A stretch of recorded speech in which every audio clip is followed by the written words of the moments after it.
Microsoft punya penemuan luar biasa yang bisa dihasilkan oleh manusia dan sangat membantu pekerjaan dari seluruh umat manusia yang ada di dunia ini. Namun, dari program yang paling sederhana dari Microsoft Word ini, banyak yang tidak tahu setting-setting tersembunyi di dalamnya. Nah, saya akan mencoba tutorial sedikit mengenai bagaimana supaya menyeting dari Microsoft Word, terutama untuk pengerjaan makalah atau karya ilmiah. Kita mulai dari klik di bagian Office buttonnya, kemudian klik Word Option. Kita akan setting supaya nanti setiap membuka Microsoft Word, settingan ini tetap ada. Advance. Nah, kemudian bisa diklik di sini mengenai pengukuran yang digunakan dalam program ini. Biasanya jika komputernya tidak pernah disetting, maka pengukurannya dalam ukuran satuan inci. Nah, kita ubah dulu dalam bentuk sentimeter karena ini nanti ada kaitannya dengan margin yang akan digunakan dalam makalah atau karya ilmiah. Kita ubah ke sentimeter, klik sentimeter, kemudian kalian nanti bisa juga mengubah nama yang diinginkan setiap kali itu disimpan, tidak lagi dengan nama dokumen, tapi bisa diganti sesuai dengan keinginan. Kemudian juga bisa di bagian ini bisa diatur seberapa banyak recent dokumen yang akan dimunculkan. Semakin banyak dimunculkan, maka memori yang dipakai akan semakin besar. Kemudian di bagian save, nah, biasanya tiba-tiba misalnya komputer hang atau tiba-tiba komputer mati, apalagi ada laptop yang misalnya baterainya sudah tidak begitu baik sehingga harus disambungkan langsung dari sumber energi, maka tiba-tiba blank, lalu nanti buka filenya, hasil ketikan 10 menitnya hilang, hanya bisa disimpan 2 menitnya. Maka di bagian ini bisa auto recover penyimpanan dan bisa kita ubah menitannya ingin berapa menit. Semakin sedikit menitnya, maka semakin banyak memori yang akan dipakai, dan jika misalnya dibuat setiap menit untuk disimpan, kadang-kadang laptopnya atau komputernya bisa hang. Kemudian klik OK, maka nanti pengukurannya sudah dalam bentuk sentimeter, tidak lagi inci, dan setiap 3 menit sekali dia akan auto recover untuk disimpan. Kemudian klik Home. Nah, di bagian font, jika Microsoft-nya tidak pernah disetting, maka di sini pasti tulisannya Calibri, fontnya 11 biasanya. Kadangkala kalau membuat makalah, format yang diminta fontnya adalah TNR, Times New Roman dengan 12 PT. Jika kita menggunakan bolak-balik setting lagi kan buang-buang waktu kan, maka bisa disetting dalam sekali setting. Setiap nanti buka Microsoft Word, maka settingan itu akan tetap ada menjadi settingan permanen. Nah, caranya di bagian bawah ini font. Nah, ini ada tanda panah ke ujung tanda panah ke bawah. Ini diklik cepat 2 kali, maka akan muncul settingan box seperti ini. Nah, setelah muncul ini, maka di bagian font itu dipilih Times New Roman, tinggal diketik Times New Roman. Kemudian font stylenya reguler, size-nya 12. Lalu di default. Yes. Nah, jadi kalau kamu close Microsoft Word-nya, maka setiap membuka lagi settingan ini akan sudah seperti ini terus. Nah, selanjutnya di bagian paragraf sama, jadi klik tanda panah ini 2 kali. Kemudian alignment-nya yang digunakan adalah rata kiri kanan, jadi pilih justified. Kemudian indentation-nya tidak usah digonta-ganti. Nah, yang perlu diubah adalah spacing-nya. Biasanya spacing jika belum pernah diganti, ini adalah 10, diubah ke 0, karena kalau spacingnya 10, maka jarak antar satu baris dengan baris lainnya akan renggang-renggang, itu tidak boleh. Jadi PT harus 0. defaultnya 0, afternya juga 0, dan line spacing standar yang dipakai adalah 1,5. Default, yes.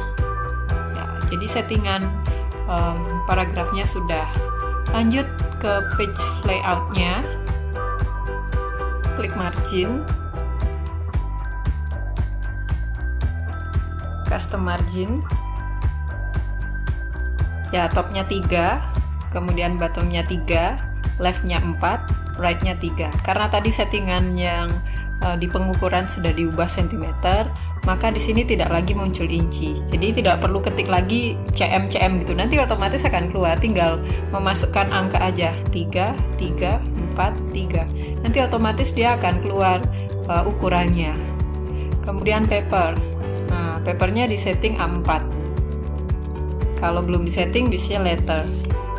Default, yes. Nah, settingannya sudah menjadi settingan permanen. Yang tidak menyenangkan lagi ketika kita sudah mengetik makalah agak banyak, tapi ketika di print kemudian diberikan ke guru, dicoret-coret karena disangka salah ketik, padahal kita ketiknya udah benar. Itu karena ada settingan language yang belum disetting, yang belum diubah. Kita bisa lihat di bagian bawah sini, ini English, dan dia biasanya deteksi autocorrect.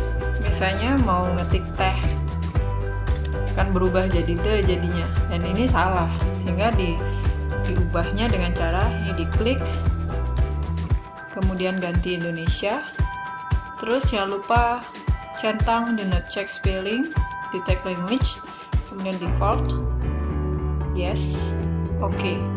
Jika bagian option di bawah ini tidak muncul, maka bisa dilakukan dengan cara review, kemudian set language.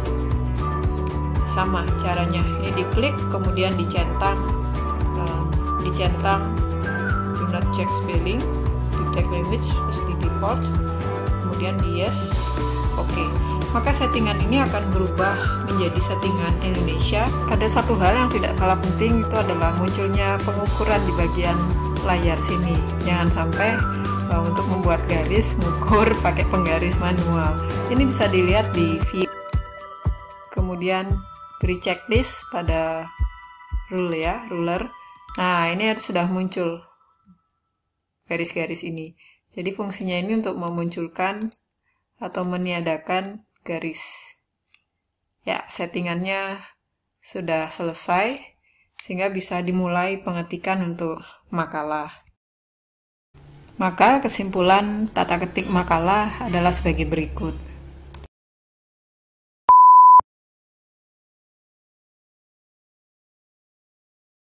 Sistematika ini adalah sistematika yang paling sederhana, di mana bagian awal terdiri atas halaman sampul dan daftar isi. Jika diperlukan, boleh ada daftar tabel, daftar gambar, jika tabel dan gambar itu lebih dari 2 jumlahnya. Kemudian di bagian inti ada bab 1 pendahuluan, kajian pusaka, metodologi penelitian, pembahasan, dan penutup. Sedangkan di bagian akhir itu ada daftar rujukan dan juga ada lampiran. Lampiran-lampiran ini bisa berupa data-data mentah, foto dokumentasi selama kegiatan penelitian, dan lain-lain. Di mana sistematika ini merupakan sistematika yang paling sederhana dan dapat dimodifikasi sesuai dengan aturan yang berlaku.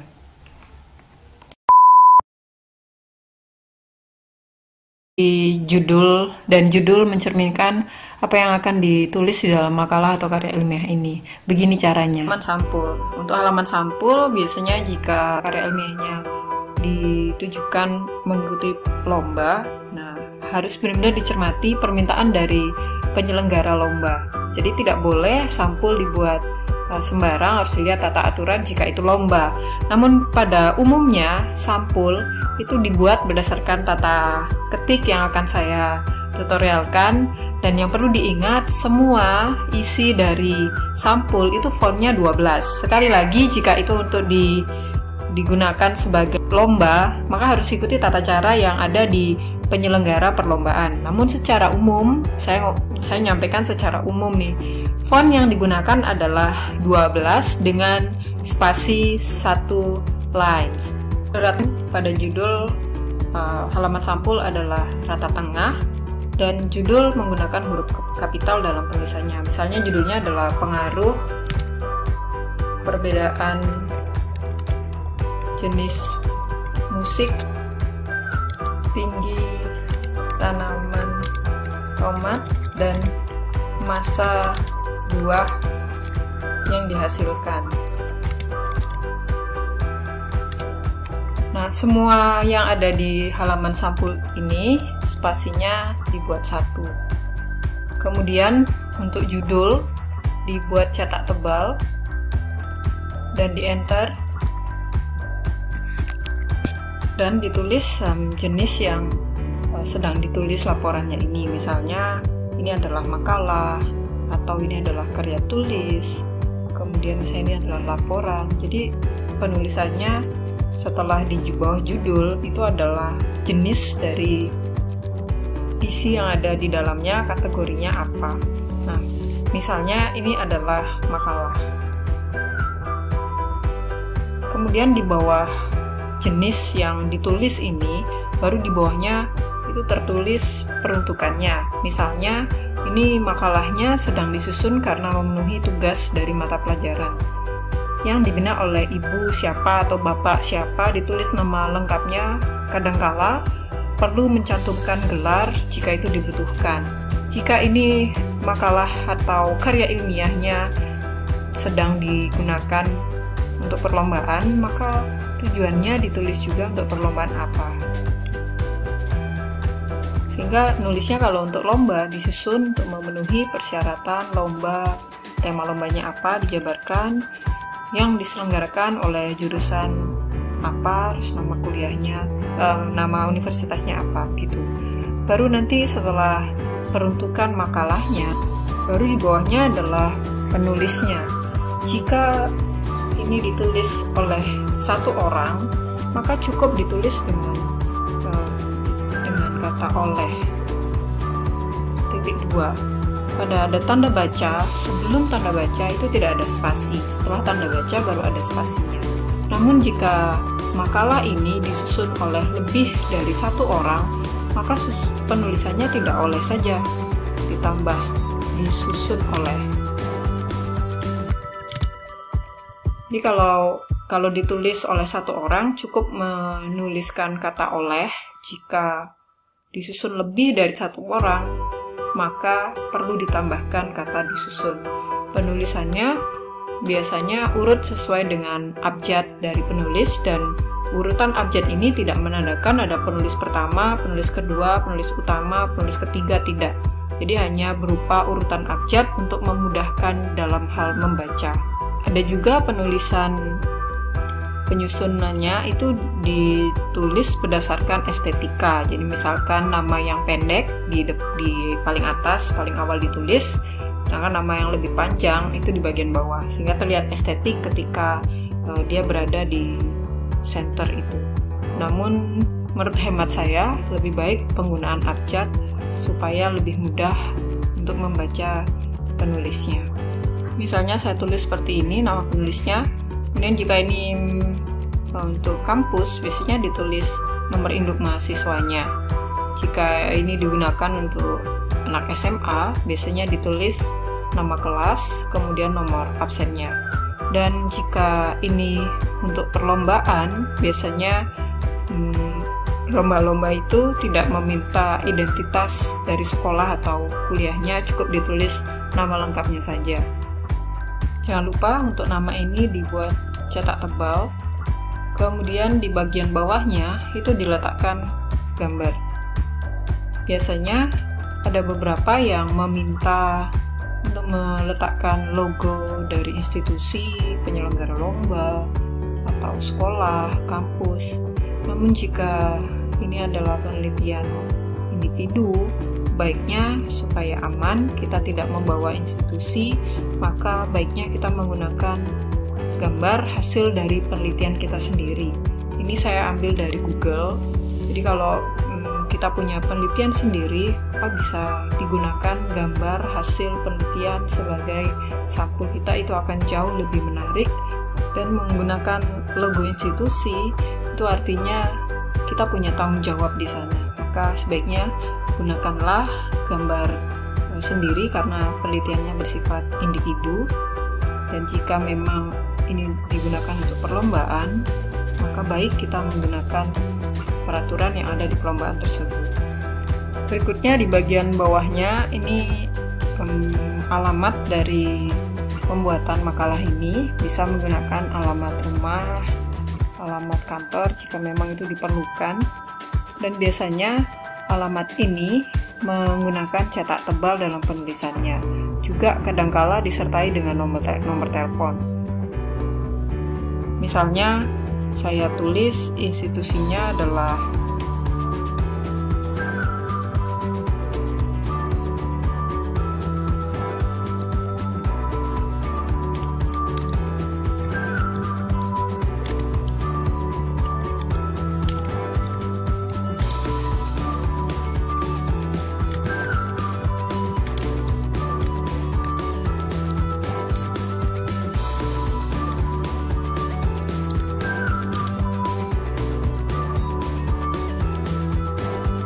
baru di bagian bawahnya itu adalah bulan saat berkas ini dicetak, bukan pada saat proses pengetikan, namun saat berkas itu dicetak.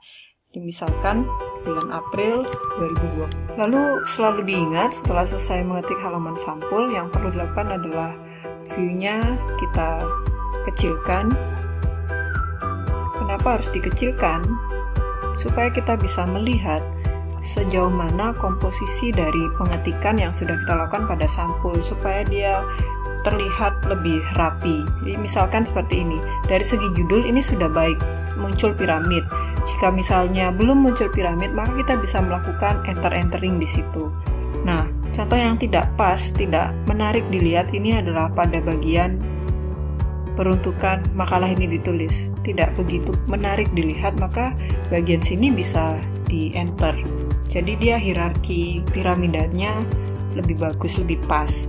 Dan jika dilihat di sini, nah ini bagian bawah masih banyak space-nya, sehingga kita bisa lakukan enter lagi supaya terlihat lebih pas.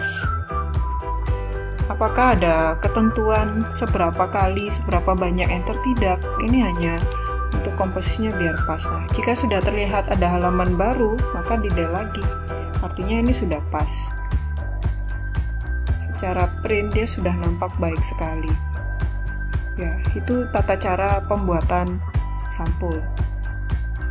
Dan satu lagi yang harus diingat, judul ini bukan merupakan kalimat berita, jadi tidak diperlukan tanda titik di situ. Ini adalah frasa. Jadi tidak perlu ada tanda titik. Daftar isi itu diperlukan supaya pembaca mudah untuk mencari lembar-lembar halaman yang ada di dalam makalah kita. Jadi cara bikinnya kayak gini nih. Daftar isi itu di rata tengah, kemudian dicetak tebal, caps lock, daftar isi. Di enter 1, 2, 3, terus rata kiri kanan. Kemudian yang pertama yang ditulis adalah halaman judul. Kita matikan tebalnya, halaman sampul maksud saya. Nah, biasanya kalau bikin daftar isi itu kita pakai keyboard, tinggal pencet tanda titik kan. Nah, kalau kayak gini caranya bisa jebol nih keyboardnya. Dan capek juga kita pencet-pencet. Iya, kalau misalnya daftar isinya cuma 1 doang, kalau daftar isinya ada 100, jebol keyboardnya. Cara bikinnya sederhana, jadi kita bisa menggunakan fungsi dari tab option, dan di sebelah pojok kiri ini ada tanda warna hitam, ini namanya tab option. Nah, ini bisa kita klik, ada macam-macam pilihannya. Nah, pembuatan daftar isi kita pakai yang rata kiri, terus kita klik di angka 11 cm dan klik di angka 13 cm ya. Terus kita klik 2 kali di left tab ini, nanti muncul option seperti ini. Kalau munculnya optionnya adalah seperti ini, maka artinya kita masih salah ngekliknya. Ini page setup, ini salah. Jadi harus ngeklik di bagian warna hitamnya sampai keluar seperti ini. Lalu kita klik angka 11 cm, kemudian alignment-nya diabaikan. Di bagian leader kita klik tanda titik-titik, kemudian di set, terus di OK. Nah, ini sekarang ketika ingin membuat titik-titik yang panjang, tinggal pencet tab pada keyboard dengan sekali pencet. Terus dipencet tab sekali lagi, maka nanti di bagian sini kita tuliskan halamannya. Halaman sampul itu pakai I Romawi, I kecil. Kemudian daftar isi. Sama, tinggal pencet tab pada keyboard, kemudian I2. Jadi di luar dari bab-bab yang ada di makalah atau karya ilmiah, maka itu dibuat huruf Romawi bagian awalnya. Jadi kalau nanti sudah masuk ke bagian bab, baru itu dipakai angka ya.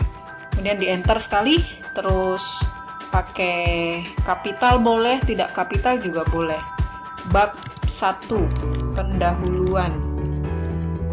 Enter. Bab pendahuluan ini nggak perlu ada daftar isinya. Isinya yang perlu A, latar belakang. Kita pakai fungsi dari numbering biar cepet ya. Nah, A, latar belakang ya. Ini kita rapikan, terus tinggal dipencet lagi. B, perumusan masalah, dan seterusnya. Sederhana kan cara bikin daftar isi? Lanjut. Ibaratkan kalau membangun sebuah rumah, latar belakang ini adalah pondasi rumahnya. Jadi pondasinya harus kuat supaya rumah itu pun juga kuat. Latar belakang ini adalah landasan yang mendasari mengapa penelitian itu dilakukan dan mengapa laporan ini akhirnya terbentuk. Nah, biasanya pembuatan latar belakang itu bisa memakan waktu yang paling lama. Di sini seorang peneliti mulai merancang mengapa dia harus melakukan penelitian, dan kadang jika pembuatan sebuah makalah ya kayak gini, spasi pengetikannya kedap-kedip, bisa hampir 1 jam, halamannya kosong terus dan ini kedip-kedip aja. Itu yang biasanya dialami oleh para pemula dalam meneliti atau para pemula dalam pembuatan makalah. Maka untuk menghemat waktu, sebaiknya siapkan kertas terlebih dahulu, lalu buatlah hierarki pemikiran apa yang melandasari penelitian ini layak atau wajib dilakukan. Jadi nanti tulislah coret-coretan dulu. Yang pertama, alasan kenapa memilih judul atau topik yang diangkat dalam penelitian tersebut. Lalu fokus penelitiannya apa? Dasar permasalahannya itu dari kajian literatur dan fakta yang ada itu bagaimana. Lalu harapan dengan penelitian yang akan dilaksanakan, dan juga mungkin penelitian yang kita lakukan itu diambil atau dimodifikasi dari penelitian yang sudah pernah dilakukan oleh orang. Jika produk misalkan, mungkin produk yang kita kenalkan itu adalah produk modifikasi dari orang yang sudah pernah dilakukan. Sehingga paragraf ketika mengerjakan latar belakang itu bisa disusun sedemikian hierarki dengan cara kita buat coret-coretan dulu, bikin kalimat-kalimat pokoknya sehingga nanti bisa dijabarkan dalam bentuk paragraf, baru nanti kita pindah dan kita ketik menggunakan Microsoft Word. Cara seperti ini mempermudah kita supaya pengetikan berjalan dengan cepat tanpa harus menunggu 1 jam kedip-kedip terus itu spasinya. Biasanya untuk makalah yang halaman 15-20 cenderung latar belakang itu isinya 2-2,5 halaman. Yang dilakukan untuk pengetikan latar belakang itu adalah center, kemudian caps lock, bab 1. 1 ini seringkali salah diketik ya. Bukan menggunakan angka seperti ini, tetapi menggunakan Romawi, tidak menggunakan angka. Kemudian pendahuluan. Bab 1 ini, pendahuluan, dicetak tebal. Spasi 1,5. Kemudian di enter 1 kali lagi, enter lagi, baru kemudian rata kiri kanan. Caps lock-nya dimatikan, A, latar belakang. Di sini adalah A. Yang pertama huruf Romawi, kemudian A. sekarang mulai disederhanakan, jadi tidak banyak lagi yang menggunakan 1.1, 1.2, 1.2.1.1. Jadi ini nanti kalau misalnya dibuat 1 titik sekian, jadi nanti akan banyak sekali titik-titiknya. Jadi sehingga untuk memudahkan itu sekarang digunakan hierarki ABCDE, lebih simpel, lebih sederhana. Sehingga A latar belakang, kemudian boldnya dimatikan fungsinya. Nah, isi dari latar belakang ini adalah paragraf-paragraf. Dan cara pembuatan paragraf itu menjorok, tabnya menjoroknya itu 1,25 cm. Kita bisa menggunakan first indent ini ya, jadi di bagian tengah nih 1,25, dan pastikan left indentnya itu tetap berada di 4 cm pengukurannya dari sebelah kiri. Jangan sampai misalkan ini latar belakangnya menggunakan pointer di sini, bulletin numbering, jadi otomatis nanti dia akan bergeser, misalnya seperti ini. Ini menggunakan numbering, kemudian A ini. Nah, jika dia menggunakan numbering lalu diketik latar belakang, apakah berbeda? Terlihat tidak berbeda, ketikannya sama. Tapi jika ini di print, maka jadinya dari sebelah kiri ketika di print sudah tidak 4 cm lagi leftnya. Margin leftnya sudah tidak lagi 4 cm. Kenapa? Karena bagian dari first indentnya geser. Ini sekarang udah 4 lebih. Ini kan angka 4. Nah, dia udah lebih, ada sekian senti, sekian mili. Sehingga ketika kita buat paragraf di sini, ya, ini kan menjorok nih. Kita ketik misalnya, terus kita buat paragraf di bawahnya, otomatis nanti baris berikutnya ini akan terus seperti ini. Nah, sehingga sebaiknya walaupun menggunakan numbering otomatis, kita bisa menggeser dengan cara ini di blok. Ya, yang B adalah rumusan masalah. Kita blok. Kemudian pastikan first indentnya, first line indentnya itu digeser sampai di angka titik 0 ini. Nah, jadi supaya ketika di print tetap dia left marginnya 4 cm. Kemudian indent tabnya ini, hanging indentnya ini juga digeser. Jadi jarak antara A dengan latar belakang tidak begitu jauh, sehingga ketika dibaca itu jadi lebih terlihat rapi. Dan ketika ingin membuat paragraf, nah tinggal di backspace aja. Saya ulang ya, ketika ini di enter kan muncul B karena dia otomatis di backspace. Nah, maka hanging indent dan first line indentnya akan balik lagi ke 4. Nah, sekarang pembuatan paragrafnya tinggal digeser ini segini, 1,25 cm. Apakah bisa langsung dipencet keyboard tab aja? Bisa. Tapi nanti ketika ada baris berikutnya, paragraf berikutnya, kita harus pencet tab lagi. Nah, sehingga lebih baik menggunakan otomatis dari first indentnya. Dan pastikan ini sudah justified. Mula-mula yang harus dikerjakan untuk mengetik latar belakang adalah buat coretan di kertas, kemudian tinggal memindah sini. Bisa pertama-tama kita bisa menyinggung sedikit pengertian, misalnya penelitian ini ingin membahas mengenai konsistensi dari Tesla memproduksi mobil listrik, misalnya begitu. Maka untuk memulai masuk ke fokus penelitian yaitu mobil listriknya Tesla, kita bisa menggunakan paragraf pertama adalah apa itu mobil listrik. Kita bisa cari pengertian dari mobil listrik. Nah, karena ini adalah pengertian dari mobil listrik dan kita bukan ahli mobil listrik, maka mobil listrik ini pengertiannya bisa kita search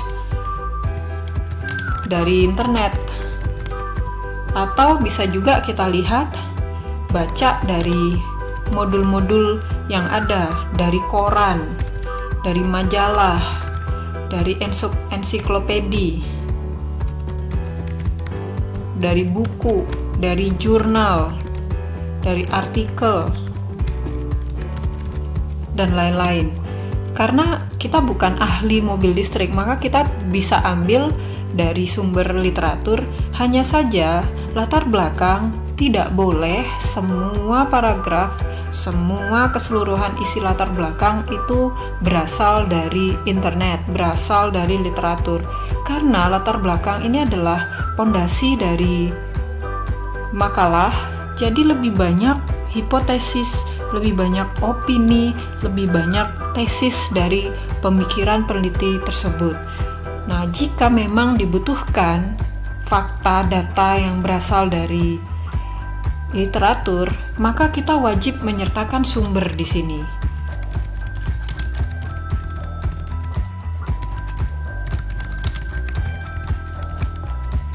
Karena kalau kita tidak menyertakan sumber, maka kita adalah seorang plagiator. Nah, saya akan coba cari pengertian dari mobil listrik di internet dan saya akan kasih tahu cara membuat sumber di akhir paragraf. Nah, kita bisa mulai dengan menyinggung masalah penggunaan minyak mentah bumi yang semakin habis misalkan. Jadi bisa menyampaikan bahwa seiring dengan semakin menipisnya cadangan minyak bumi belakangan ini, berbagai perusahaan mobil internasional berlomba-lomba menciptakan teknologi mobil listrik. Nah, ini kata-kata kita sendiri, kalimat kita sendiri, tujuannya agar bisa masuk ke dalam latar belakang penelitian, bisa masuk ke esensi atau fokus penelitiannya. Baru kita cari di internet misalkan. Saya pakai contoh internet. Bisa pakai modul ensiklopedia dan lain-lain. Nah, saya menemukan ini punyanya CNN kebetulan, dan di sini ada definisi mengenai mobil listrik. Saya copy. Nah, nih, mobil listrik adalah kendaraan bermotor bla bla bla. Saya copy ini. Saya pindahin ke latar belakang. Terus tinggal disesuaikan formasinya sesuai dengan template yang kita punya. Kemudian karena ini miring, kita buat tidak miring. Ctrl I atau klik tanda ini. Kemudian kaknya kan jadinya huruf besar. Nah, ini kalau misalnya kita cuman gini aja, terus kita lanjutkan paragraf berikutnya, ya kita plagiator.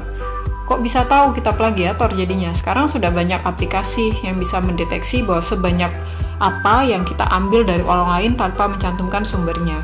Itu sangat tidak baik dalam pembuatan makalah atau karya ilmiah, karena seseorang yang berpikir ilmiah, yang berlaku ilmiah, itu satu yang utama adalah kejujuran. Jadi kita harus mencantumkan sumbernya. Nah, jika ini adalah portal berita, kita bisa mencari penulisnya. Biasanya penulis itu ada di bagian belakang atau di bagian awal dari sebuah artikel tersebut. Yang perlu kalian tahu adalah jika misalnya di bagian belakang itu ada kata-kata VA, ini belum tentu nama lengkapnya VA. Jadi ini biasanya inisial aja. Nah, kita coba cari yang bagian atasnya. Karena misalnya di sini tidak ada nama penulis individunya, nama penulis pribadinya, maka kita bisa menggunakan CNN Indonesia ini. Di copy, terus dipindah ke sini, koma, tahun artikel tersebut terbit. Nah, ini diterbitkannya tahun 2019. Kita pindah 2019. Jadi, sumber yang dimaksudkan itu adalah nama penulis dan tahun dia menulis artikel atau buku atau ensiklopedia tersebut. Nah, jika itu adalah nama seseorang, maka wajib menggunakan nama depan baru kemudian tahun. Ya, seperti ini. Nah, supaya kita tidak lupa mencantumkan ini di sumber, di kajian, di daftar rujukan nantinya, maka kita bisa membuat blank dokumen yang baru. Nah, kita sekarang buat daftar rujukan di sini. Sekalian supaya tidak lupa dan tidak mencari-cari lagi, ini tadi sumber yang mana ya yang saya pakai. Jadi kita buat sekalian daftar rujukannya. Daftar rujukan. Ada yang menyebutkan nama daftar rujukan ini bukan daftar rujukan tapi daftar pustaka. Sekarang sih pustaka itu yang dicetak-cetak kan. Kalau sekarang sih banyak juga yang mengambilnya tidak dari bahan cetak, bisa ngambil dari bahan online, sehingga mulai lambat laun yang menggunakan kata daftar pustaka diubah ke dalam bentuk daftar rujukan. Bahkan ada juga yang nulis daftar literasi. Jadi itu sah-sah saja. Saya lebih suka pakai daftar rujukan karena rujukan itu kita merujuk, mengambil dari sumber, bentuknya bisa macam-macam. Nah, ini di bold, kemudian di enter, rata kiri kanan. Nah, karena tadi yang menulisnya adalah CNN Indonesia, kita bisa tulis CNN Indonesia, kemudian tahun terbitnya, titik, kemudian judul artikelnya. Judul artikel berita, di copy. Nah, kalau gede-gede gini tulisannya kan kita pusing juga kan, sumpek juga. Nah, ini tinggal di match destination information aja. Terus ini di untebal, unbold, kemudian karena ini judul dari beritanya, ini harus dicetak miring. Dicetak miring ya. Kemudian dalam kurung buka, ini kan ngambilnya dari sumber online nih. Jadi kita harus ngetik online. Koma, kurung buka lagi. Nah, sekarang ngambil rujukan, ambilnya dari sini nih, dari alamat webnya, atau bisa juga kita klik dari link sini, copy link location ya. Jadi kita sudah punya alamat webnya, kemudian dipindah,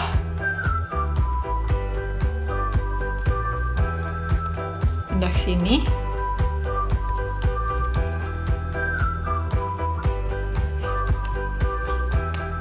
Kemudian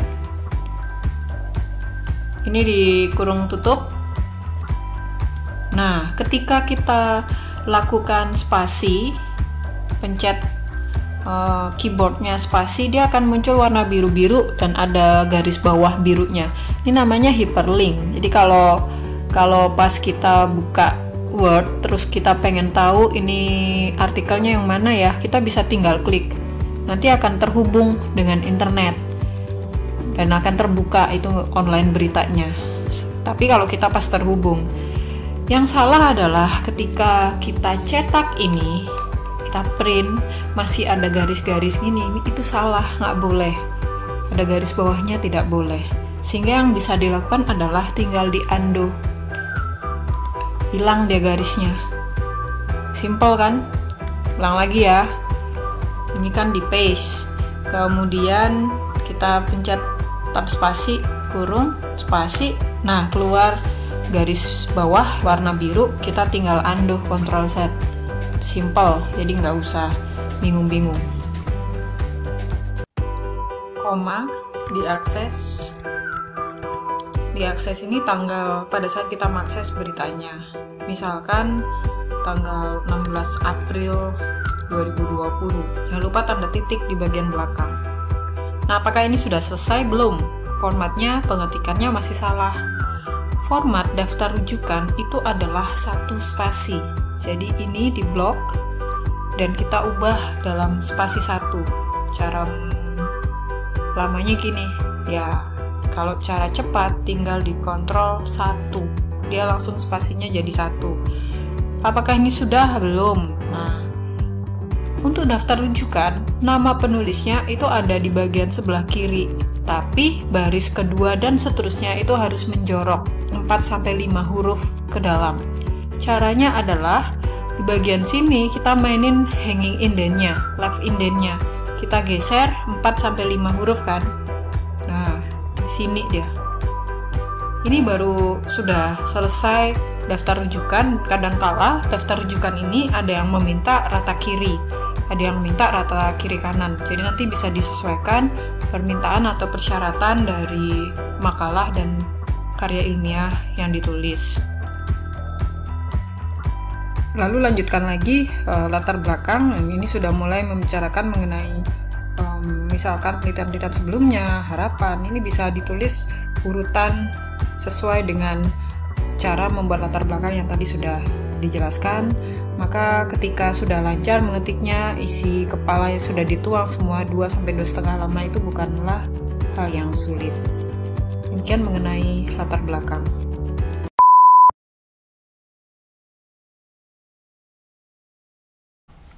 Rumusan masalah dirumuskan dalam bentuk kalimat-kalimat tanya.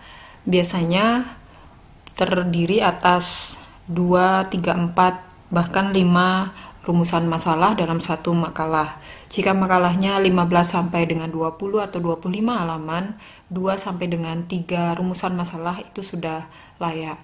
Di rumusan masalah tidak diperkenankan, tidak diizinkan menanyakan atau membahas hal-hal berupa definisi, misalnya apa pengertian dari mobil listrik, di manakah terciptanya mobil listrik, siapakah penemu mobil listrik, dan pertanyaan-pertanyaan lain yang tidak membutuhkan analisis dalam menjawabnya, sehingga hal tersebut harus dihindari di pembuatan rumusan masalah.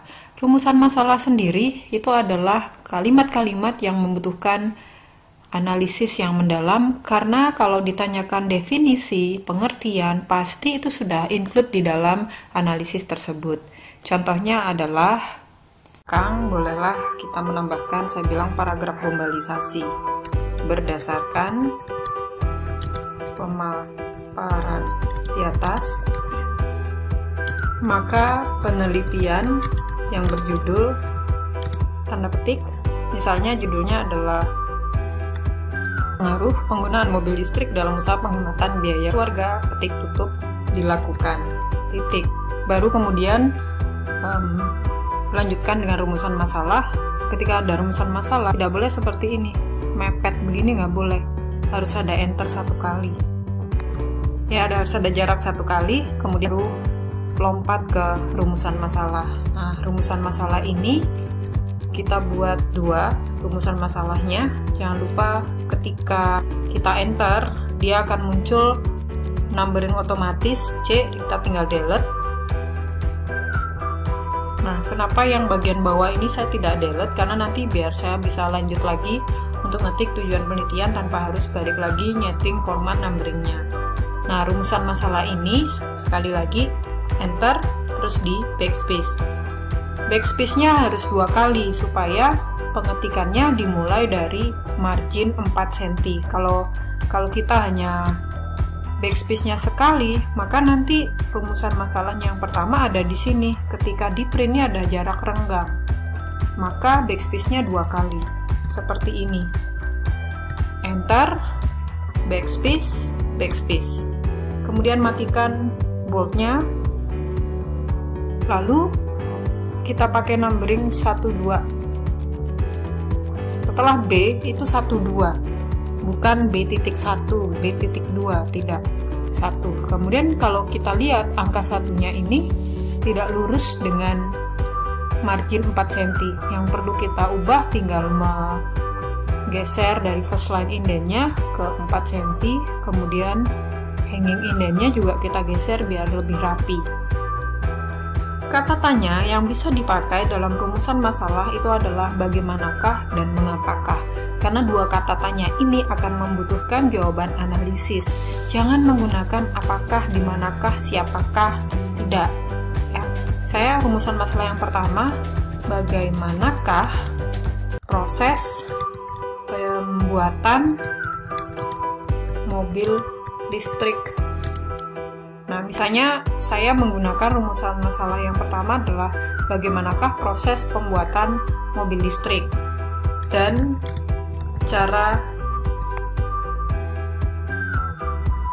bagaimanakah proses pembuatan dan cara penggunaan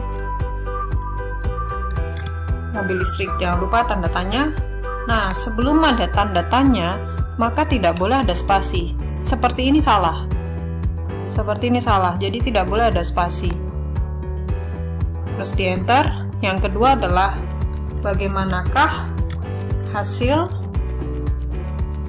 penggunaan mobil listrik dalam usaha penghematan biaya bahan bakar keluarga. Tanda tanya lagi. Nah, sebenarnya kenapa harus ada tanda kah-nya di sini, tambahan kah? Boleh ditambah, boleh tidak. Cuma kalau untuk dibaca ya ada melankolis soundingnya gitu, jadi lebih enak ketika dibaca. Ya, dua rumusan masalah ini saya kira sudah cukup mewakili kalau ingin mengerjakan makalah 15-20 atau 25 halaman. Tidak perlu ditanya apa pengertian dari mobil listrik, karena pasti pengertian mobil listrik itu bisa kita cantumkan pada rumusan masalah yang pertama. Pasti, jadi tidak perlu lagi ditanyakan siapa yang membuat, lalu di mana dibuat, itu tidak perlu dijabarkan dalam bentuk rumusan masalah. Zaman dulu orang kalau mau bikin makalah, rumusan masalahnya banyak banget. Tanya mengenai definisi-definisi. Kalau sekarang harus sesimpel mungkin, sejelas mungkin, dan semenarik mungkin. Itu kuncinya. Ini merupakan elemen yang penting karena nanti bisa digunakan untuk menarik kesimpulan dalam sebuah penelitian. Dan tujuan penelitian ini ditulis dalam bentuk kalimat berita. Hindari menggunakan kata kerja mengetahui. Gunakan kata kerja yang lain, misalnya mendeskripsikan, memaparkan, menganalisis, dan masih banyak lagi. Berikut cara membuatnya.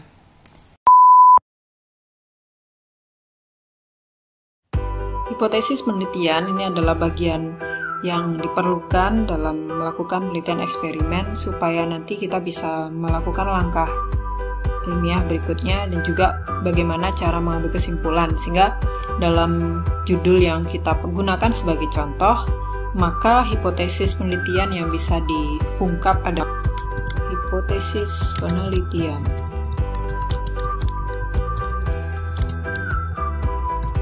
Yang pertama adalah pertumbuhan tinggi tanaman tomat lebih cepat dengan pemberian musik jazz dibandingkan dengan jenis musik lainnya.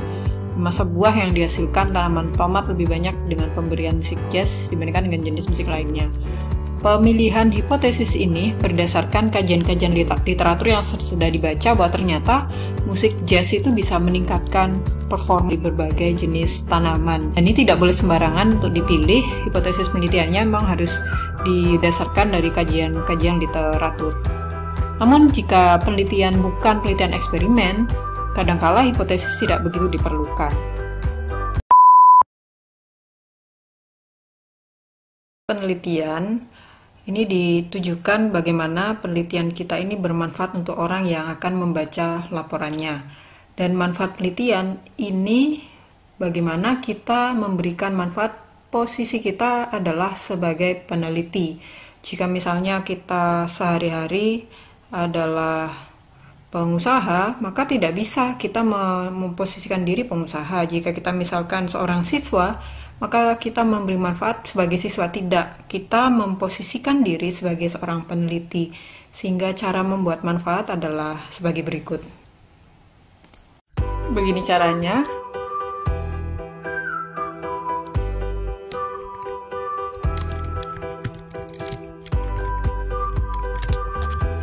Jadi manfaat penelitian bisa dibagi bagi siswa, kemudian bagi sekolah, bagi masyarakat, bagi pemerintah. Kalau misalkan ini adalah makalah yang dibuat oleh seorang siswa, saya bagi siswa meningkatkan kemampuan siswa, melakukan kegiatan cocok tanam, menambah pengetahuan siswa. Kemudian bagi sekolah, ciptakan lingkungan sekolah yang kondusif bagi budidaya tanaman tomat, meningkatkan pilihan sekolah. Ini bisa dikembangkan sendiri dan dimodifikasi sesuai dengan manfaat yang dirasa penting. Mengenai cara pembuatan bab 1 pada makalah atau karya ilmiah sederhana.